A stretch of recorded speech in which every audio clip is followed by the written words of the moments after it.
Owais engineer साहब, doctor असमत आलम, election के इंचार्ज जनाब अरविंद सिंह साहब, बाब नारायण पासवान साहब, सुंदर सिंह साहब, जो हमारे भाई राणा रणजीत सिंह साहब के ससुर हैं, और तमाम मजलिस के जिम्मेदार। मैं सबसे पहले आप तमाम का शुक्रिया अदा करता हूँ कि आपने अपना कीमती वक्त निकालकर आज आप राणा रणजीत सिंह की इलेक्शन मीटिंग में आप आए और इतनी बड़ी तादाद में आप लोगों का यहाँ पर जमा होना यकीनन इस बात का पैगाम देता है। इंशाअल्लाह ताला ढाका की विधानसभा से यहाँ से मजलिस का परचम लहराएगा और यहाँ पर हम एक तारीख रकम करेंगे, राणा रणजीत को आप अपना विधायक बनाकर इंशाअल्लाह ताला। ये सरजमीन हमेशा इंकलाब को बर्पा करती है, चाहे जंग आजादी की लड़ाई हो या बिहार के विधानसभा के चुनाव चुना हो। मैं सबसे पहले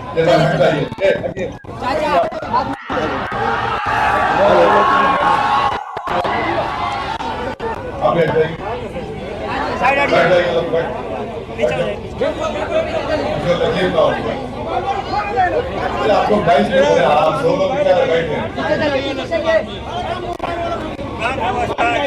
मैं आपसे कह रहा था कि अभी हमने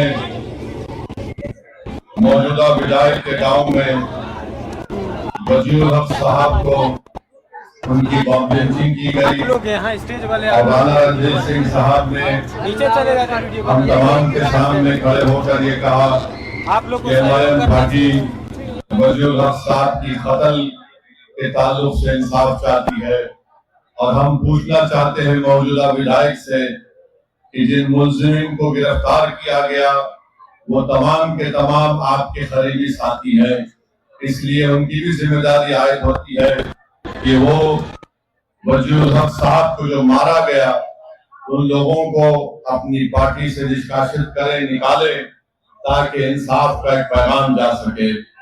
दूसरी अहम बात यह है कि ढाका में हमने अभी सुना कि हमारे उम्मीदवार राणा रणजीत सिंह साहब का मैंने इनाम का ऐलान अप्रैल के महीने में किया।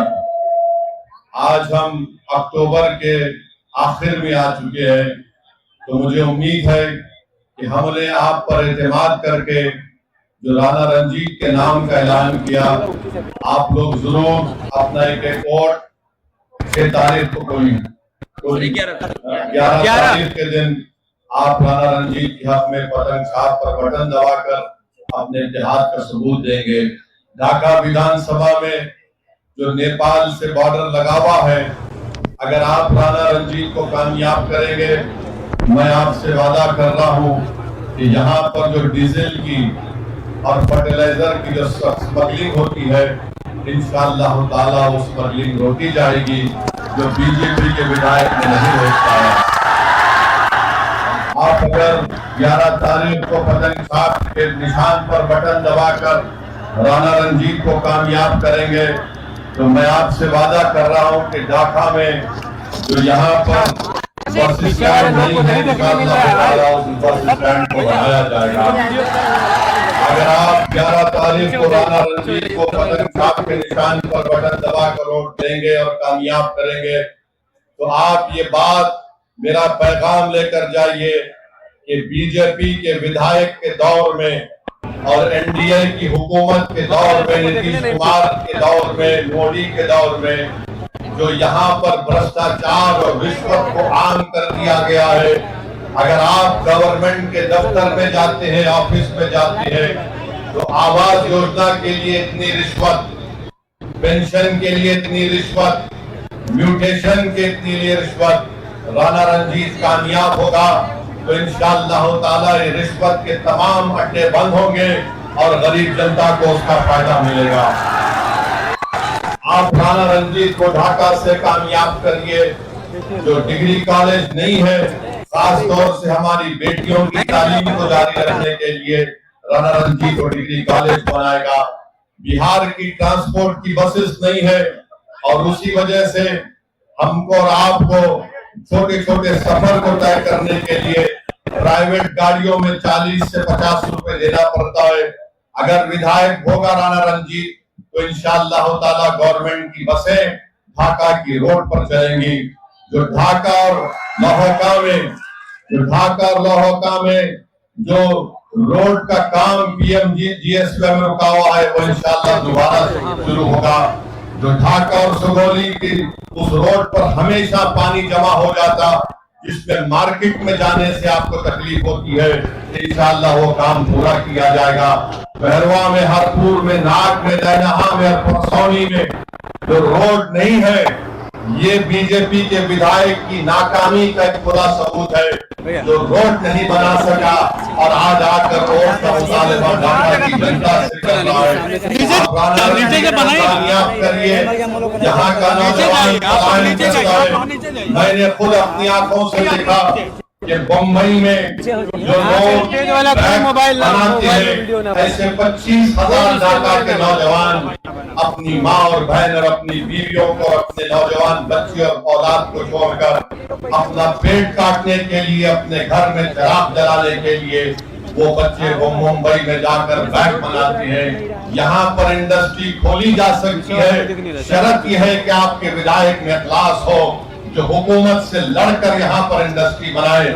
ये काम इंशाअल्लाह ताला राणा रंजीत करेगा। ढाका का नौजवान पंजाब की खेतों में काम कर रहा है, दिल्ली में बिल्डिंगें बनती है, तो बहैसियत एक लेबर का काम ढाका का नौजवान करता है। कौन सा डबल इंजन सरकार का काम यहाँ पर हुआ बताइए। ढाका में मनरेगा का काम साल में 25 दिन अगर किसी गरीब को मिल गया तो बहुत बड़ा कारनामा हो गया।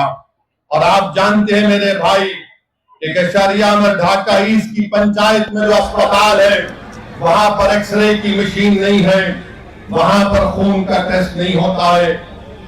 और 8वीं जमात के बाद, 8 क्लास के बाद ढाका में हमारी बेटियों को पढ़ने के मौके नहीं मिलते हैं। बताओ जायसवाल, तुमने कौन सा काम किया?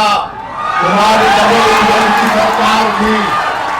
डबल इंजन कहाँ का डबल इंजन?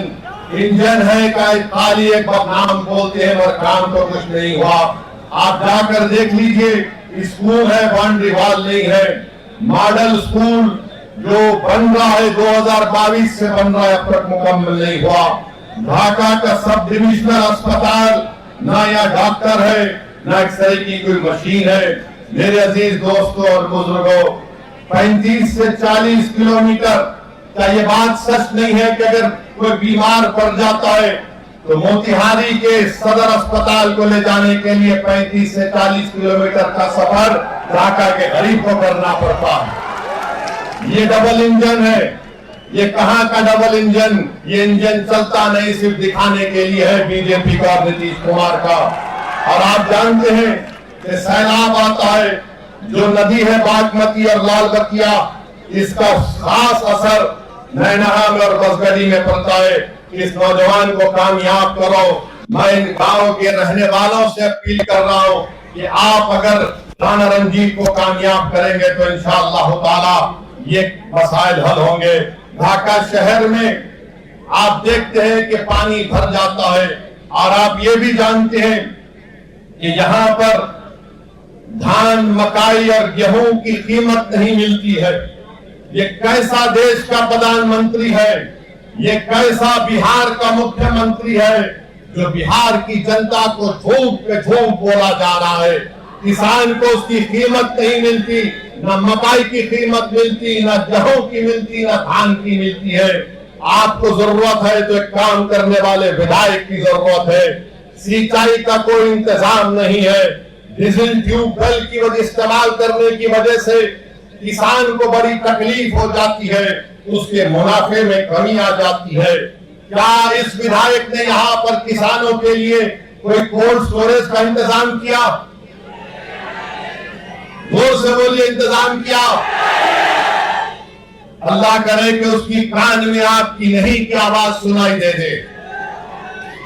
आप बताइए, बीजेपी और जेडीयू बार बार कहते हैं कि हमने ऐसा कर दिया। अरे ये तमाम यहाँ पर ढाका विधानसभा में कुछ काम नहीं हुआ, बल्कि आप देखते हैं कि मंसूबाबंद तरीके से ढाका विधानसभा को कमजोर कर दिया गया। तो हम उम्मीद करते हैं आपसे कि आप 11 तारीख के दिन अपने के कोर्ट का इस्तेमाल करेंगे। दूसरी तरफ एक और पार्टी है इंडिया अलायंस, अपने आप को गठबंधन कहती है। अब गठबंधन की हकीकत यह है कि जो हमारे वीआईपी पार्टी के लोग हैं, अभी इलेक्शन शुरू नहीं हुआ तो उनके जिम्मेदार ने कह दिया कि बिहार में हमारा मल्ला समाज की आबादी 3% है और हमारा उप मुख्यमंत्री होगा। मैं आपसे पूछना चाहता हूं, अगर मल्ला समाज जो 3% की आबादी है और वो तेजस्वी के बाजू बैठकर कहता है कि हम उप मुख्यमंत्री होंगे, मैं ढाका की आवाम को और बिहार की जनता को और खास तौर से वो 17% अल्पसंख्यक समाज को एक पैगाम दे रहा हूं। 3% है और उनकी ताकत को देखो आप, उनके सियासी शऊर से सबक हासिल करो आप, और उनकी बहादुरी को देखो कि 3% और कह रहे हैं कि अगर हमारी सरकार बनेगी तो मुख्यमंत्री हमारा होगा।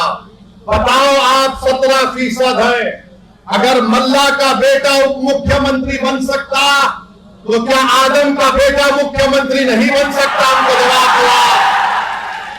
अगर मल्ला का बेटा उप मुख्यमंत्री बन सकता तो क्या मोहम्मद का बेटा नहीं बन सकता मुख्यमंत्री? मेरे भाई, फैसला आपको करना है। 17% है, 3% है और 14% है। 14% है तेजस्वी और आप देते हैं टिकट उनको कितना? 14 है तो 36% टिकट दिया। जो 17% है उनको क्या दिया? उनको लॉलीपॉप दिया और बोला के बेटा चूसते रहना। तुम 14% और 36% तुम, और हमको बोल रहे दरी बिछाओ, दरी बिछाओ, दरी बिछाओ। हमारी बात क्या है कि हम हिस्सा चाहते हैं, बराबरी चाहते हैं। हम किसी के जर खरीद गुलाम नहीं है। तुमने आज जंजीरें तोड़ दी है।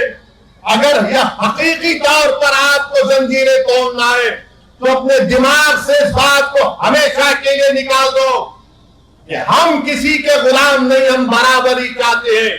अगर आप अपने दिमाग से इस बात को निकाल देंगे हमेशा के लिए तो याद रखिए आप और हमसे इंसाफ होगा। बिहार तरक्की की राह पर जाएगा। अरे जो लोग बार बार एमवाई बोलते हैं, अरे बताओ कौन है? 15 साल लालू परिवार के लोग मुख्यमंत्री रहे, 20 साल से नीतीश कुमार मुख्यमंत्री है, 2 मर्तबा तेजस्वी उप मुख्यमंत्री बन गए। अरे हम पूछना चाहते हैं कि आखिर हमारा रोल क्या है? मजलिस आपको कह रही है कि राणा रंजीत हमारा बेटा, हमारा भाई है। आप राणा रंजीत को वोट भी डालेंगे और वोट भी हासिल करेंगे। याद रखिए, डरना नहीं है बीजेपी से। जमहूरियत है, ये चंपारण की सरजमीन है। जुल्म करने वाले अंग्रेजों को हमारे बुजुर्गों ने मार मार कर भगा दिया था अंग्रेजों को। अब आपको सिर्फ 11 तारीख को वोट डालना है राणा रंजीत को। क्या आप वोट डालेंगे राणा रंजीत को? क्या आप इन तमाम की बत्ती गुल करेंगे?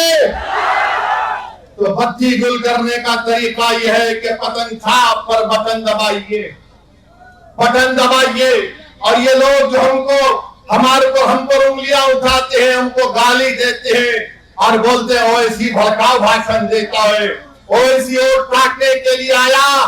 तो सुनो, 17% अल्पसंख्यक समाज बिहार के तुम्हारी तबाही और बर्बादी की दास्तान को तुम्हारे सामने बयान कर रहा हूं। क्या तुम जानते हो कि मुसलमान महिला 90% मुसलमान महिला अपने घर में मजबूर हो जाती है अपने बच्चे औलाद को जन्म देने के लिए। कहां गया तुम्हारा विकास? ये मैं नहीं कह रहा हूं, बिहार सरकार का डेटा कह रहा है। बिहार सरकार का डेटा कह रहा है 28% लोग बिहार के पलायन करके चले जाते हैं, जिसकी वजह से बिहार के 30 से 50% घर अपने बेटे से, अपने बाप से, अपनी औलाद से, शौहर से महरूम हो जाते हैं। यह विकास है? यह तुम्हारा डबल इंजन की सरकार है? 28% लोग बिहार के अपना पेट पालने के लिए, अपनी औलाद को पढ़ाने के लिए, अपनी बहनों की शादी कराने के लिए घर बार छोड़ के चले जाते, और देश के प्रधानमंत्री आकर कितना बकते हैं, कितना बोले जाते हैं।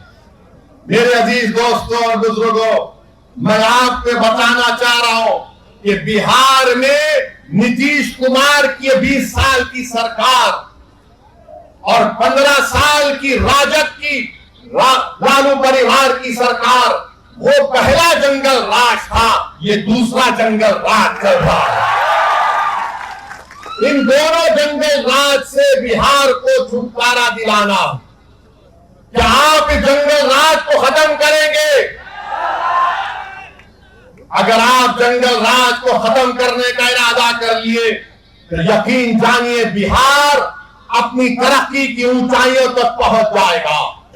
और ये जो हमारे तेजस्वी के साथ जो लोग हैं, बार बार हमको निशाना बनाते हैं, अरे मेरे भाई, जब 3% उप मुख्यमंत्री बन रहा है तो तुम क्या कर रहे हो वहां पर बैठकर? तुम सिवाय खव्वाली के कुछ नहीं कर सकते वहां पर तेजस्वी के दरबार में। बताओ क्या हासिल करोगे तुम? क्या हासिल करोगे? कितनों को टिकट मिलता है? 17% है। कितनों को टिकट दिए? बोलो राजद वालों। और जो 14% है उनको 36% टिकट दिया जाता है। ये सामाजिक न्याय है?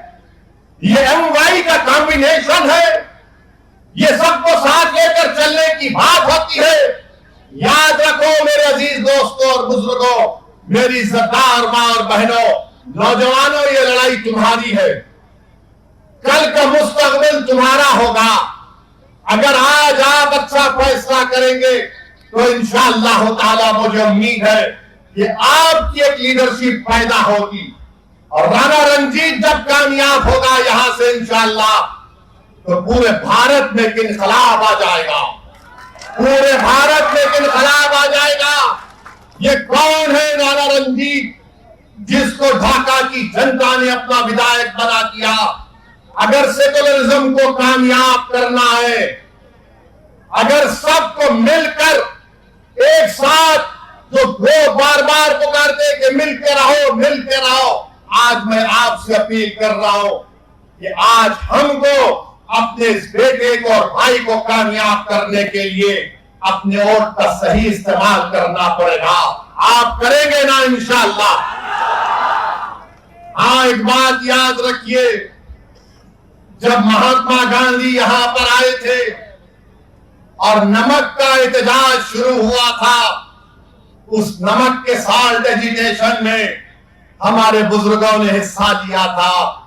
सब ने कहा कि हम नमक नहीं बनाएंगे, गांधी ने पैगाम दिया था। मगर आज जो गांधी के साथ नहीं थे, आज बिहार में खड़े होकर कह रहे हैं कि नमक हराम है। हम, अरे तुम तो गांधी के साथ नहीं थे, तुम अंग्रेजों की नमक हलाली कर रहे थे और हम वतन से मोहब्बत के मुजाहरे कर रहे थे। आप ये बोलते हैं। और दूसरा ये है कि अमित शाह बार बार बोलते हैं नहीं नहीं घुसपैठी को निकालेंगे। अरे घुसपैठी कहां है? 65 लाख नाम इलेक्शन कमीशन ने निकलवा दिए, फिर और 3.5 लाख नाम निकाल दिए। कितने घुसपैठी निकले? दो। अमित शाह, मोदी, हम आपको कह रहे हैं घुसपैठी दिल्ली में बैठी है। घुसपैठी दिल्ली में बैठी है।